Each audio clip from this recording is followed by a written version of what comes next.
அவருடைய இரத்தத்தினால் உங்களை என்னை சம்பாத்தியம் பண்ணியிருக்கிறாரு. அவருடைய இரத்தத்தை சிந்தி சம்பாத்தியம் பண்ணியிருக்கிறாரு. அவருடைய ஜீவனை கொடுத்து நம்மளை சம்பாத்தியம் பண்ணியிருக்கிறாரு. ஆமே. நம்மளை மீட்கவே முடியாதுங்கிற நிலைமையில இருந்த உங்களை என்னையும் சொன்னாரு, என் ரத்தத்தை சிந்துறேன், என் ஜீவனை கொடுக்கிறேன். எதுக்கு?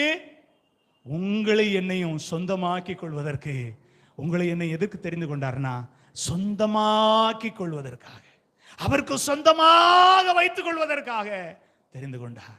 நம்ம வேற யாருக்கும் சொந்தம் கிடையாது. நீங்க சொல்லுவீங்க, நான் யாருக்கு சொந்தக்காரங்க தெரியுமா, எங்க சொந்தக்காரங்க யாரு தெரியுமா அப்படின்னு மார்பு தட்டி பேசுறமே, அவங்களெல்லாம் ஒரு நிமிஷத்துல கத்தர் கலைச்சிருவாரு. தேனி கூட கலைக்கிற மாதிரி கலைச்சிருவாரு. எதுக்கு தெரியுமா? நாம யாருக்கு சொந்தங்கிற அறிவை இழந்து போய் நம்ம யாருக்கு சொந்தம் அப்படிங்கிற அந்த விலையேறப்பட்ட அந்த உன்னதத்தின் அந்த நிலைமையை